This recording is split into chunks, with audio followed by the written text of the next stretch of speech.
The skeletal system. Bones have lots of functions, some of which are completely intuitive and some of which are a little less obvious. Perhaps the most obvious role of bones is for support and muscle anchorage. These two sort of go hand in hand, don't they? The skeleton provides support for the whole body. It's a basic scaffolding for all other tissues.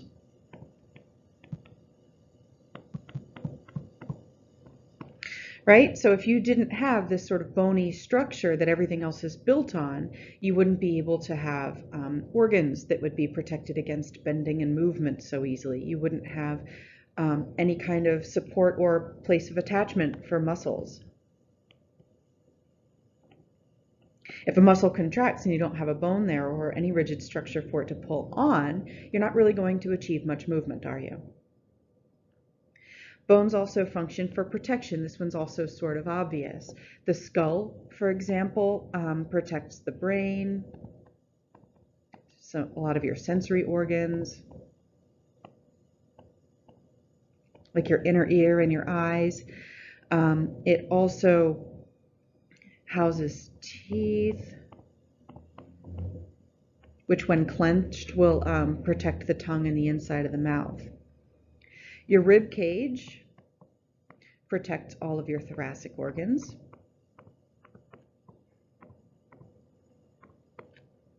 Your pelvis, the bony brim of your pelvis, protects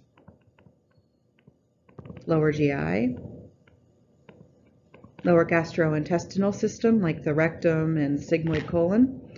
It helps protect reproductive organs, at least the internal ones, and some urinary system organs. Not all, right, because your kidneys are kind of more up here. So the pelvis isn't really going to protect your kidneys, but it will protect your urinary bladder. Where am I here? Here we are. It serves as a source for minerals and growth factors. So your bone marrow helps make growth factor. And your bones house, what's the mineral that you have to eat a lot of to get strong bones? Calcium. It's going to be stored up in bones using in a mineral called hydroxyapatite.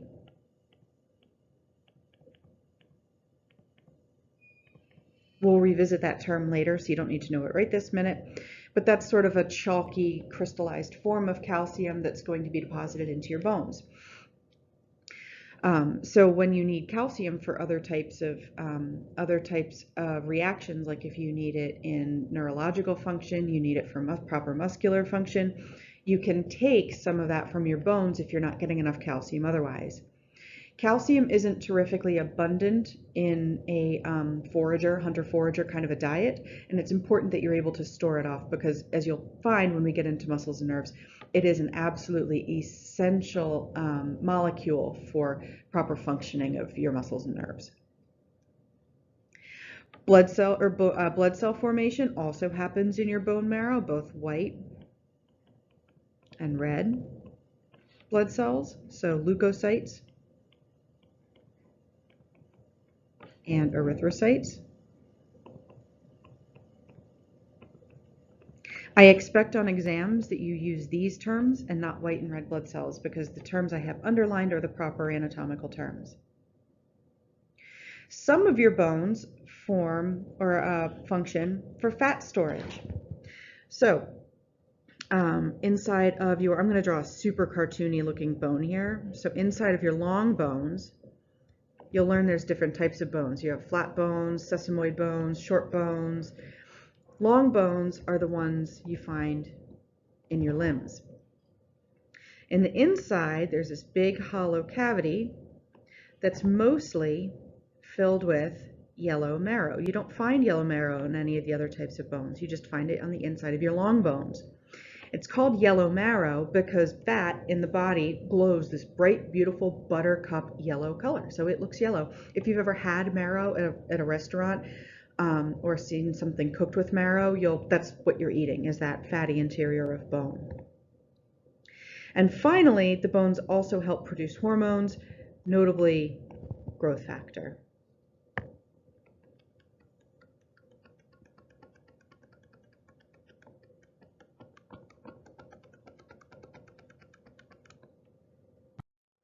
Adults have 206 bones. Infants have 300 bones. The number of bones that you have reduces as you get older. The reason for this is because you start off with a mostly cartilaginous skeleton, and parts of it will be ossified. Parts that are ossified are considered independent bones until they fuse. So for example, your sternum is shaped kind of like a bow tie. And in an adult, this whole thing is bone. But in an infant, you've got a section here, another section here. It's 3 separate bones, and all the rest of this in between is still cartilage. The bone will grow outwards and fill in that cartilage space until the whole thing has been ossified. Then it will be considered one bone. Children also have extra space between their joints, as you'll find, and they also have a very thick growth plate in their bones, in their long bones in particular, that help growth, that serve as a quick growth area for ossification later, I should say. The axial skeleton is the long axis of the body, and is everything you think of as the middle, sort of your core of your body, as well as your head. So this includes the head, the entire length of the spine, including the sacrum, and the rib cage.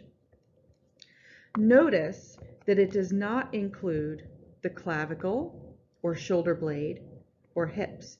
Even though they sort of feel like they're part of the trunk of your body, they are part of the limbs. They're part of the appendicular skeleton.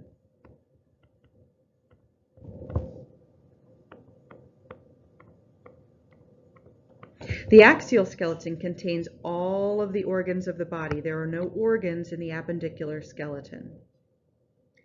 A distinction to make in the appendicular skeleton is that the limbs are what you properly think of as your limbs, your arms, your legs. The pelvis and each scapula with its clavicle are considered the shoulder girdle. The pelvic girdle and the shoulder girdle are the anchoring bones on which the rest of those respective limbs attach. Here's a better picture of a fetal skeleton. So you can see the fontanelle, the anterior fontanelle, for example. That's that soft spot in a baby's skull, so that its different skull bones can slide past each other a little bit when going through the birth canal. These are sometimes separate bones in you. They're just fused together. For example, your 2 parietal bones, this one and this one over here, are still separate. They're just attached in the middle by a suture. Your frontal bone, though, right here, in you is properly 1 bone, but in an infant, it's 2. Look at the sternum here. This is an even younger fetus, a drawing of a younger fetus where you have lots of little spots of ossification, these little whitish spots. The cartilage around the ribs is a little longer than it would be an adult, not much, but a little. Most of the sacrum is cartilage. The carpal bones, tarsal bones, and areas around the major joints are still mostly cartilaginous, right? So you can see that places that we properly consider to be 1 bone are often broken up into more, and you have a lot of spots where future ossification will occur. And when it occurs, it'll be considered separate bones until fusion happens. I talked a couple of slides ago about the different bone shapes. Let's put more precise definitions to these shapes. Long bones are longer than they are wide, first of all. They might be large, they might be small. You're going to find your long bones in the limbs, right? So the arms and the legs. Your arm bones near leg bones, humerus, radius, ulna in the arms, femur, tibia, fibula in the legs. Just another reminder, I put this in the notes in the discussion board, but make sure that you do not confuse the spelling of tibia and fibula. They are different bones. They sound very similar when you say them fast. They're spelled kind of similar, but it's important that you're able to distinguish between the two by spelling so that I know that you're in fact trying to refer to the correct one. But anyway, so all of your limb bones are long bones except for your carpals, that's your wrist bones, tarsals, which are your ankle or your upper foot bones, and your patella, which is your kneecap. So what else is left? We have metacarpals, which are the bones in your hand, the long bones in your hand, and the phalanges. Your finger bones. In the legs, you have your long leg bones, plus your metatarsals, plus your phalanges, your toes. If you want to be very specific, and remember in anatomy, it's always best to be as specific as possible. Too vague will lose you points. Too specific, too precise will not. Properly, the phalanges of the hand are your manual phalanges, and of the foot are your pedal phalanges. So your little finger bones are quite small, right? But your femur, which is pictured here, your thigh bone, is quite large. So they vary quite a bit in size.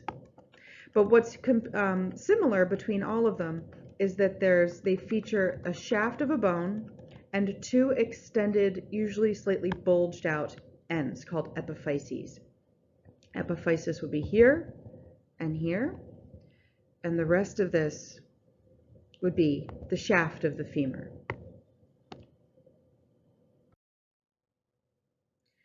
Short bones are your carpals and tarsals. Your wrist bones, in terms of the bones in your wrist that help your wrist move, and your tarsals, the bones in your ankle that help your feet move. They're short and they sort of act like ball bearings against one another. There's a lot of ligaments connecting them to one another, but they enable a much greater range of motion than if you had like a standard ball and socket joint, for example. Remember when you're thinking about your short bones and your carpals and your tarsals, that the bumps that you feel, that you think of as your wrists and your ankles, like the big bump on your around your wrist on the pinky side of your hand, the like wedge-shaped bump closer to your thumb, the two bumps on either side of the bottom of your leg, your what you think of as your ankle bones, those are actually features, bony landmarks of the long bones. The ankle bumps on either side of your leg are the medial and lateral malleolus of your tibia and fibula, respectively. The head of the radius forms the wedge shape that you feel by your thumb, and the styloid process of your ulna forms that bump that you feel by your ankle, or by your on the pinky side of your wrist, the big one. Now, if you move distally from those bumps in your wrist, for example, you'll notice that all of your movement happens there, past those big bumps that you just felt. That's where all of your short bones are in your wrist. Those are where all your carpals are. There's 8 carpal bones. Your tarsals do the same thing. Feel where those big bumps are on your ankles. Now move down a little bit and move your foot around. And you'll feel that those bumps don't really move. It's the parts that are just distal to those big bumps that are the moving ones. Those are where your tarsals are. That's like the bone underneath your tibia, your heel bone, stuff like that. They're about as long as they are wide. Inside of them, they only have red marrow. Long bones have red marrow in the epiphyses. That's at the ends, those bulgy ends of the long bone, and yellow marrow in the shaft. The shaft is more properly called the diaphysis. Epiphysis, like epilogue is at the end of something. Diaphysis is the shaft with dia, like through, like in between. Yellow marrow is mostly fat. Red marrow is where you're doing most of your blood cell making stuff. So your long bones have this yellow marrow. The short bones only have red. Flat bones and irregular bones also only have red marrow on the inside. They don't have that big open yellow marrow cavity. They just have red marrow in the ends. And in fact, the red marrow isn't even housed in a big open cavity. It's sandwiched in between all those little holes in spongy bone. You've seen pictures of spongy bone tissue, and you see how there's all these open holes. It's not just open, you have red marrow in there. Flat bones are thin, flat, and curved. They include your sternum, your scapula, both of your scapula, your shoulder blades, your ribs. It's easy to think of these as long bones, but they're not. They don't have bulgy ends. They are filled with only red marrow. And if you actually feel one, it feels like something that used to be a round cylinder shape that got pinched flat. They have a flat feeling to them. And most of your skull bones are also flat bones. So your parietal bones, for example, your occipital bone in the back, those are examples of flat bones. I know I skipped sesamoid bones. I'm going to come back to that in just a moment. Irregular bones there's some other skull bones that are quite irregular. For example, your mandible, your lower jawbone has a funky shape to it. That's an example of an irregular bone. Your vertebrae are irregular bones.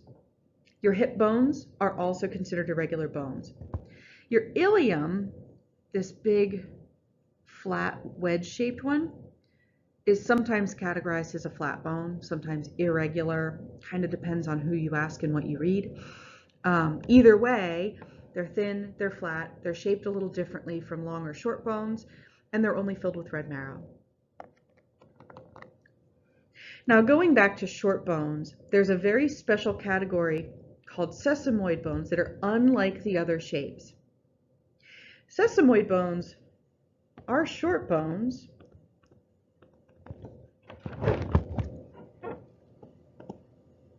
but they're encased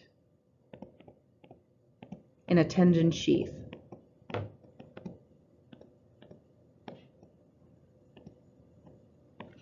So your patella, your kneecap, is the best example of that. Your quads, your quadriceps muscles, are your front thigh muscles, and they need to reach down to your tibia to move your lower leg around. The quadriceps extend your leg. They straighten out your leg by pulling on the lower leg to bring it into a straight line, into a same plane as the femur.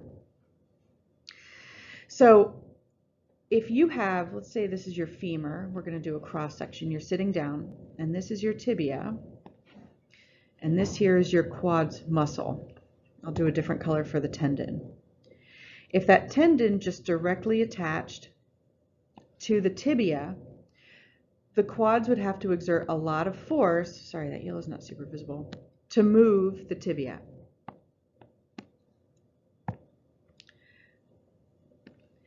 By putting down a patella, you can have the quadriceps tendon anchor to and surround the patella, and then anchor to the tibia. By anchoring itself to the patella, it surrounds it completely. It sort of acts as its own separate ball bearing within that joint. It's a big, sturdy one that the patella can move around respective to these two bones, but not to the tendon. And when the tendon pulls, or when the quadriceps contracts and pulls on the tendon, it doesn't have to do it with as much force to do the same action to straighten the leg. You can simulate this with chopsticks and an elastic, like an elastic rubber band and a pebble. You simply simulate what I just drew. So at the edge of a table, you put down one chopstick. So here's your table. And you take a rubber band, this side is going to be free, and you glue it down to another chopstick, like right about there. And you pull on the rubber band, or the string would be fine too.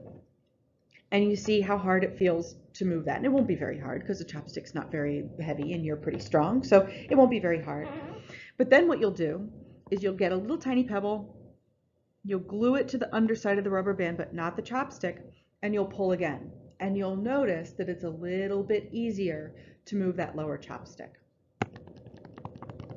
Your patella is the most frequently referred to example of a sesamoid bone. It's the biggest sesamoid bone in the body. Your pisiform bone in your wrist is another example of a sesamoid bone. Interestingly, you also create sesamoid bones at places where you have a lot of repetitive motion at a joint. So your wrists, you might find extra tiny little bones sitting in your wrists if you did an x-ray. Those are sesamoid bones that your body created in response to particular movements that you are doing a lot of. The middle of the tendon will basically just ossify a little bit and create its own little sesamoid bone. You find it a lot in people's fingers, particularly people with jobs that require a lot of manual dexterity. And a lot of us are finding, if you were to do an x-ray of your hands, a lot of us, more now than before, would have sesamoid bones in our thumbs because of how much we use our thumbs for our cell phones. So here is a picture of an x-ray, or it is an x-ray, and this person clearly has a very sad finger over here, but that's not actually what we care about in the moment. What we care about is over here at the thumb. What bones do we see? We see a metacarpal, a long bone of the hand that's inside, like what you think of as your palm, the metacarpals. You see the proximal phalange of the thumb and the distal phalange of the thumb. The thumb is the only bone in your hand that has two phalanges. Everything else has a proximal, middle, or intermediate and distal phalange to it. Your thumb just has the two bones though, so it just has proximal and distal. What else do we see? We see 1, 2 sesamoid bones. Those are not fragments from a fracture. Those are sesamoid bones, bones that this person's body created in their hand in response to lots of use of that joint.